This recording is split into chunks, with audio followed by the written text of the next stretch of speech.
والصلاة والسلام علی نبینا محمد صلی اللہ علیہ وآلہ وسلم۔ انتہائی واجب الاحترام، قابل قدر میرے عزیز ساتھیوں اور انتہائی ادب اور احترام کے لائق ماں اور بہنوں، سب سے پہلے تو میں تمام اپنے آنے والے علماء کرام اور اس کے علاوہ علاقے سے آئے تمام جو مہمان ہیں ہمارے، ان سب کا شکریہ ادا کرتا ہوں کہ وہ اپنا قیمتی وقت انہوں نے نکالا اور وہ تشریف لائے۔ اللہ تعالیٰ آپ سب کا آنا اور اس خیر کے معاملے میں ایک دوسرے کا معاون بننا اللہ تعالیٰ قبول فرمائے۔ مجھے صدارتی کلمات کے لیے کہا گیا ہے، دراصل بات یہ ہے کہ اس طرح تو کلمات مجھے نہیں آتے، میں تو مولوی بندہ ہوں، تو شاید اس طرح ادا نہ کر سکوں کلمات، لیکن چلیں اگر ایک پیغام کے حد تک دیکھیں تو میرا صرف آپ کو ایک پیغام ہے اور تھوڑا سا کڑوا بھی ہے۔ میں خود ذاتی طور پہ اگر اپنے بارے میں آپ کو بتاؤں تو نرم دل آدمی ہوں، سختی پسند نہیں کرتا، شدت بھی اتنی نہیں ہے، لیکن پچھلے ایک عرصے سے لوگوں کے حالات دیکھ کے، امت کے حالات دیکھ کے، اپنے ملک کے حالات دیکھ کے تو سوچتے ہیں کہ میں خود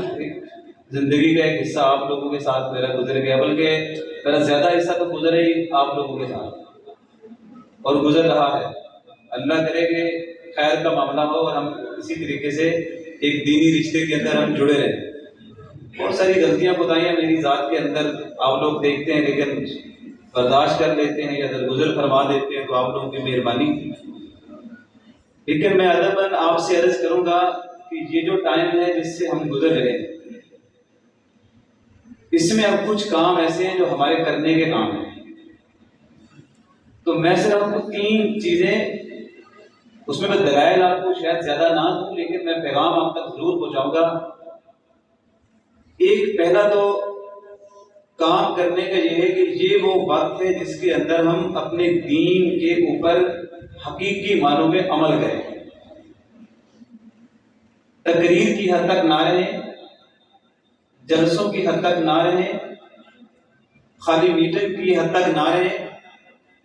اور باتوں کی حد تک نہ رہیں، بلکہ اللہ کا واسطہ آپ کو دیتا ہوں کہ صحیح دین پر، صحیح طریقے پر، نبی علیہ الصلوۃ والسلام کی سیرت پر عمل کر کے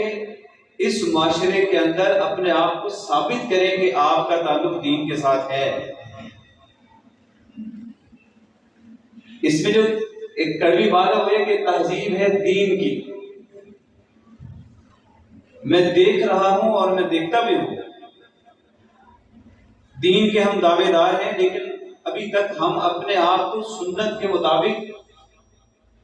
اس طرح نہ اپنا چہرہ بنا سکے ہیں، نہ اپنا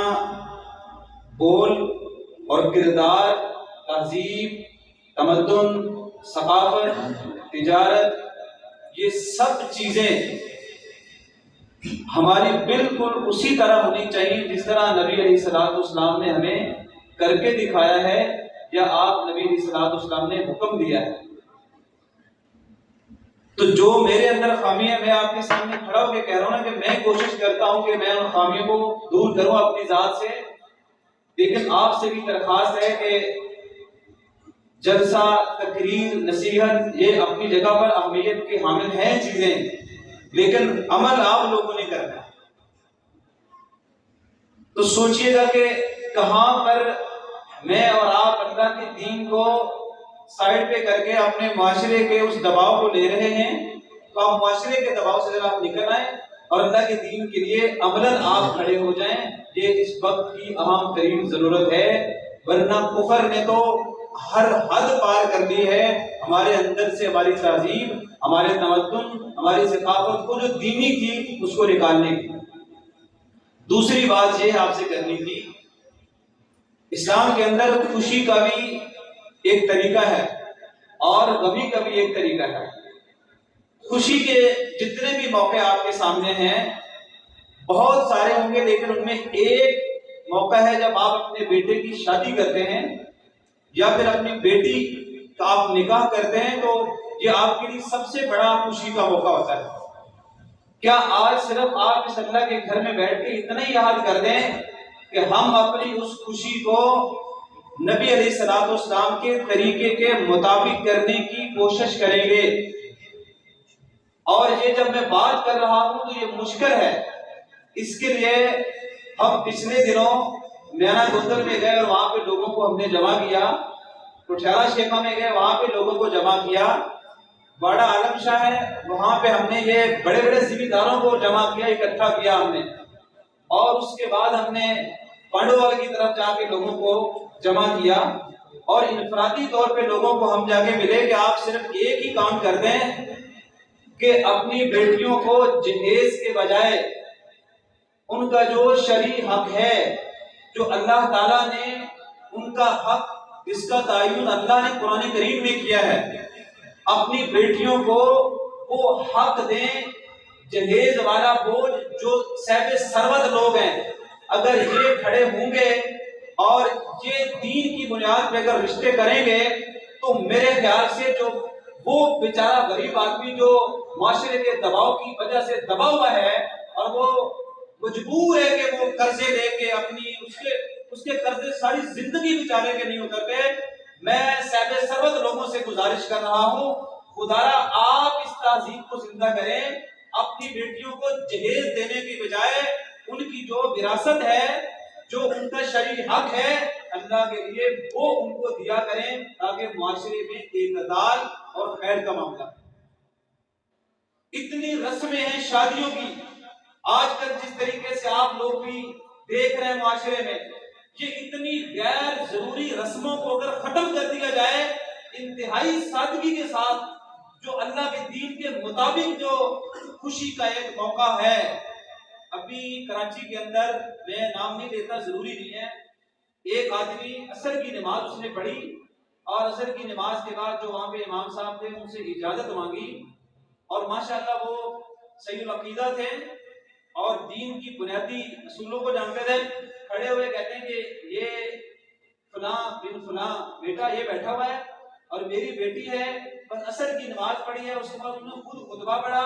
ایجاب و قبول کروایا، اور کہتے ہیں کہ ٹھیک ہے یہ بیٹا بیٹھا ہوا ہے، اب یہ اس کی بیوی ہے اور اسے یہ اب جاوے اپنے گھر میں لے جائے، اپنا گھر آباد کرے، میں نے کوئی جہیز نہیں دیا، میں اپنی بیٹی کو صرف وراثتی حق دوں گا جو میرے اللہ نے اس کا تعین کیا۔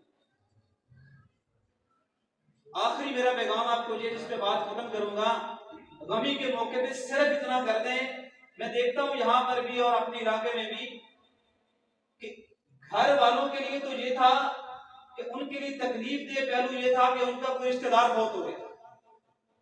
صرف علماء سے گزارش ہے جو یہاں پہ موجود ہیں، اگر آپ صرف جنازے کے بعد جب وہ آپ کو کہتے ہیں نا کہ مولانا صاحب آپ اعلان کر دیں کہ کوئی بندہ روٹی کھائے بغیر نہ جائے، پہلا کام تو یہ کریں کہ علماء کرام یہ اعلان کرنے کا سختی سے منع کریں کہ ہم یہ اعلان نہیں کریں گے، اور دوسرا یہ کہ جنازے کا ٹائم ممکن حد تک وہ بھی رکھا جا سکتا ہے جس میں ان لوگوں پر کھانے کا بوجھ کم سے کم پڑے۔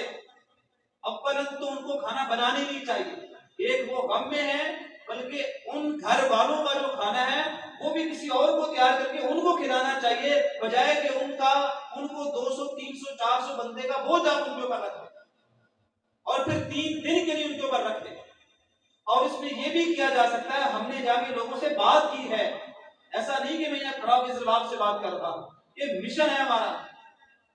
کہ خوشی اور غمی کو اگر آپ دین کے اوپر لے کے آ جائیں گے نا، بہت سارا مہنگائی کا جو آپ رونا روتے ہیں اور ہم رونا روتے ہیں نا، بہت سارے لوگوں کے لیے آسانیاں پیدا ہو جائیں گے۔ ہم نے ایک جگہ پہ جا کے لوگوں سے یہ کہا کہ آپ صرف اگر سمجھتے نا بڑی مجبوری ہے کہ آپ نے کھانا بنانا ہے اور آپ کی عزت نفس مجروح ہوتی ہے، آپ صرف کھانا بنا کے وہاں رکھ دیں، جس کو بھوک ہے وہاں اٹھا کے وہ کھا سکتا ہے، یہ تو بڑا عجیب ہوگا کہ ہم وہاں پہ رکھیں۔ تو ہم نے کہا کہ اس آدمی کی عزت نفس اتنی ہے وہ یہ برداشت نہیں کرتا، وہاں سے خود کھانا اٹھا کے وہ کھا